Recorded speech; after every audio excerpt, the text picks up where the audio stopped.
Selamat datang kembali di segmen analisa. Salah satu penyesalan terdalam yang kalau aku amati dari keluarganya Agus, termasuk juga Wawa, adalah langkah-langkah yang kesannya selama ini mereka tuh kayak di apa?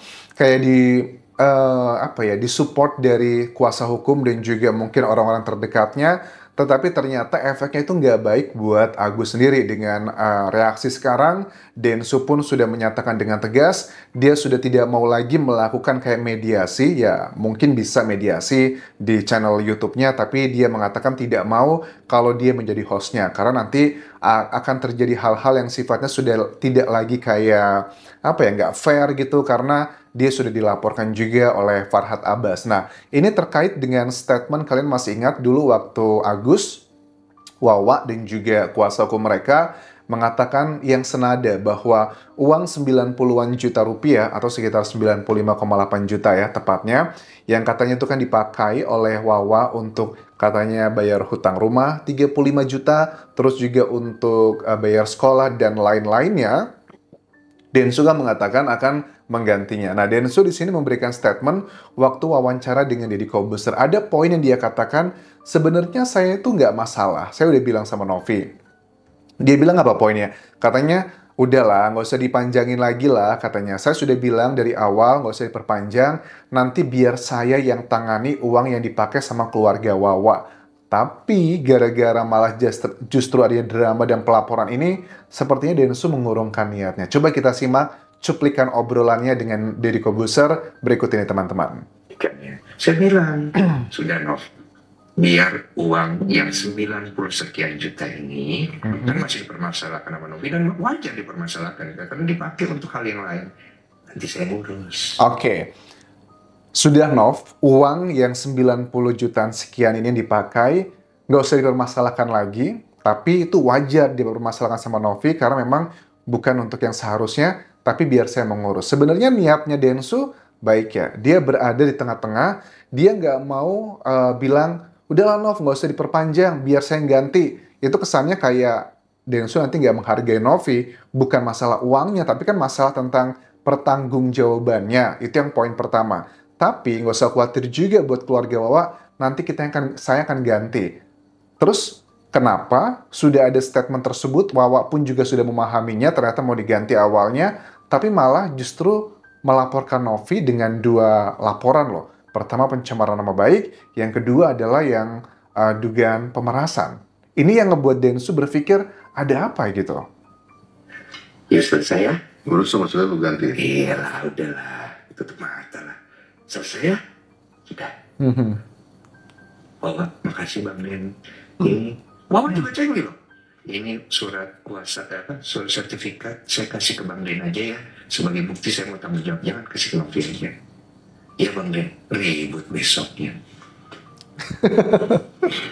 Oke, ribut besoknya. Kalau menurut versi Wawa, kenapa justru malah terjadi keributan drama-drama ini? Kan Wawa bilang bahwa ya memang harus kita akui bahwa ternyata yang ditangkap Wawa itu benar, Densu akan mengganti uangnya tersebut. Wawa bilang bahwa kenapa dia ribut di sini gara-gara setelah podcastnya dengan Densu, menurut versi mereka, Novi malah memposting lagi hal-hal yang sifatnya adalah kayak mempermalukan mereka gitu, terkait dengan uang-uangnya dipakai buat apa aja. Kalau aku cek di jejak digital, yang Novi posting di Instagramnya saat itu adalah terkait dengan uangnya kemana aja sih dipakainya, kegunaannya buat apa aja.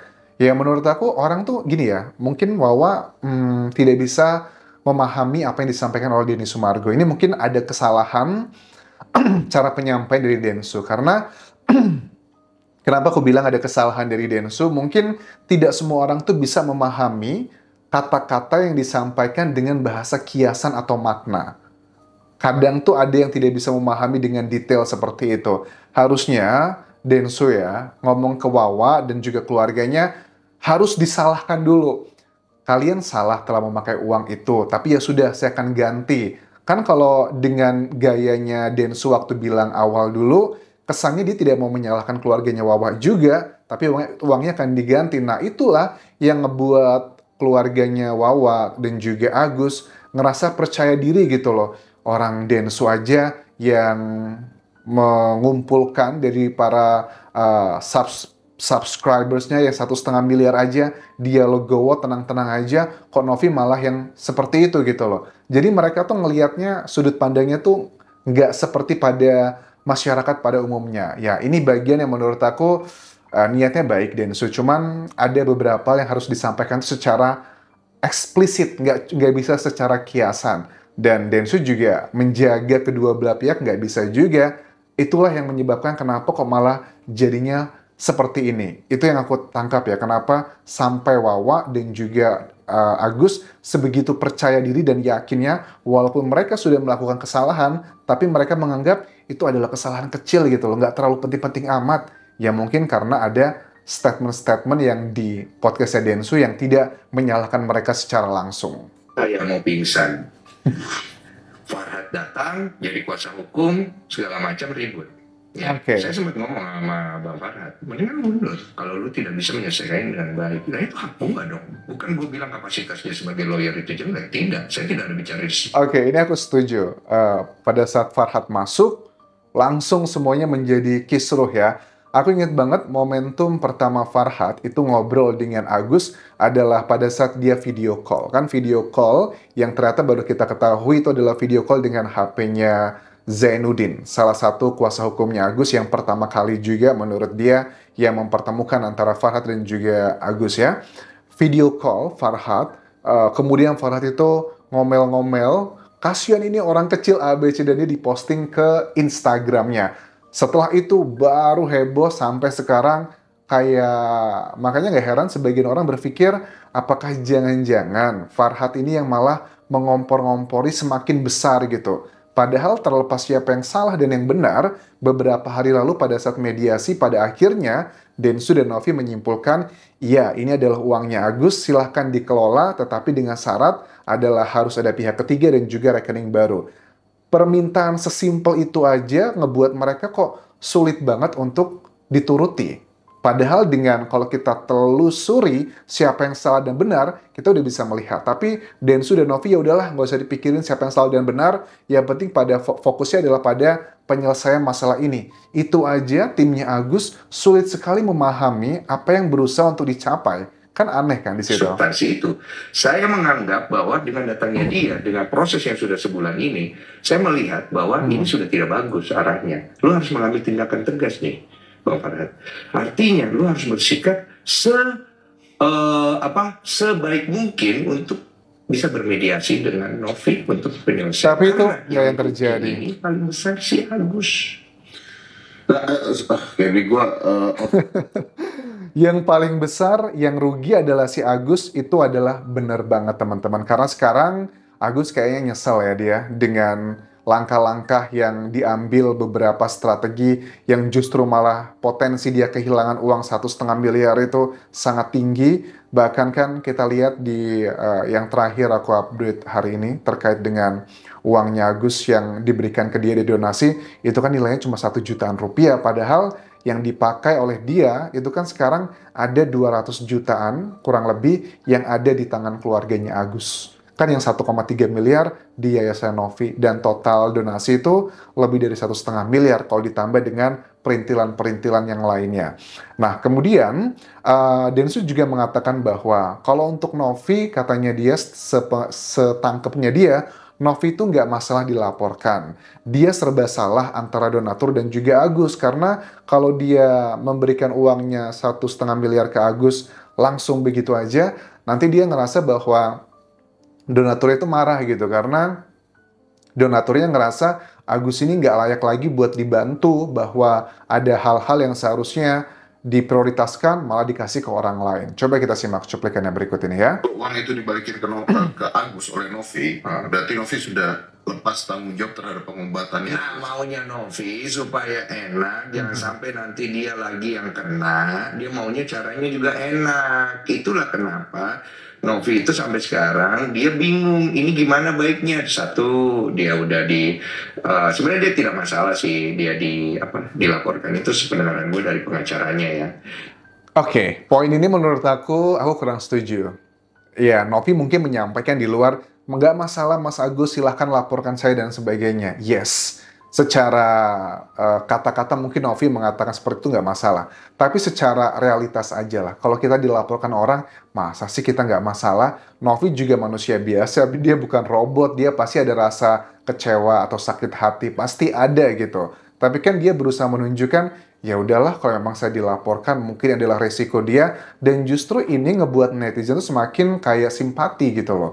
Bahkan ya, banyak yang sekarang mendukung Novi, ayo dong laporin balik dengan statement Novi terakhir mengatakan ada 4 orang yang sudah di-filing berkas-berkas bukti-buktinya untuk nanti akan segera dilaporkan. Ya, secara kata-kata Novi mengatakan gak masalah, kayaknya kita juga manusia nggak begitu lugu-lugu banget ya, pasti ya ada apa-apanya. Novi juga pasti nggak nyaman dengan dia dilaporkan dengan 2 pasal tersebut. Tapi yang dia bingung adalah, ini kalau gue kasih donatur marah.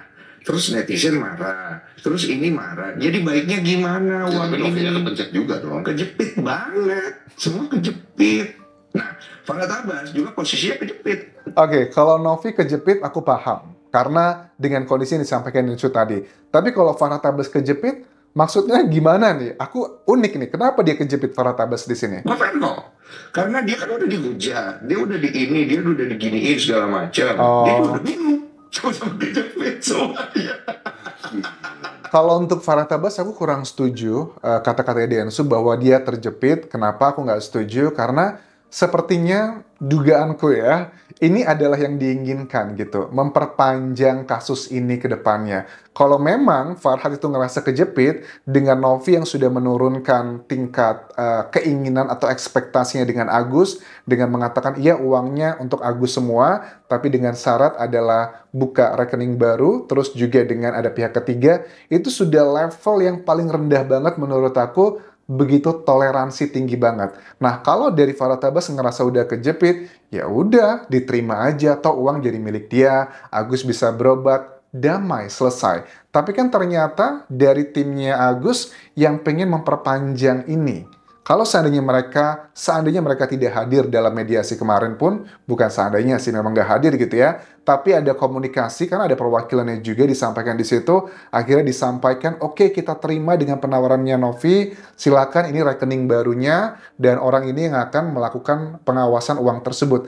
Beres masalahnya, tapi kan ternyata nggak seperti itu, justru malah saling melaporkan, kemudian ada drama-drama di infotainment dan juga media massa, yang justru ini semakin memperuncing hubungan antara timnya Agus dan juga timnya Novi, bahkan juga sekarang dengan timnya Densu. Walaupun Densu selalu mengatakan, saya harus di pihak yang netral, tapi kayaknya udah nggak bisa lagi sih di pihak yang netral. Ya menurut aku kayak dalam dunia jurnalistik lah ya. Sebenarnya jurnalistik itu kalau dibilang netral nggak juga. Netral itu kan artinya tengah-tengah gitu loh. Tapi kalau dalam dunia jurnalistik atau kayak podcast-podcast begitu, kan harus berpihak sebenarnya. Berpihak kepada kebenaran. Bukan berpihak kepada salah satu orang, tapi berpihaknya kepada kebenaran gitu. Kalau netral itu mau kamu benar atau salah, ya udah aku di tengah-tengah aja. Dan itu yang aku tangkap dilakukan oleh Densu sebelum-sebelumnya, dan ternyata itu justru malah semakin membuat pihak-pihak tertentu nggak ngerasa sadar diri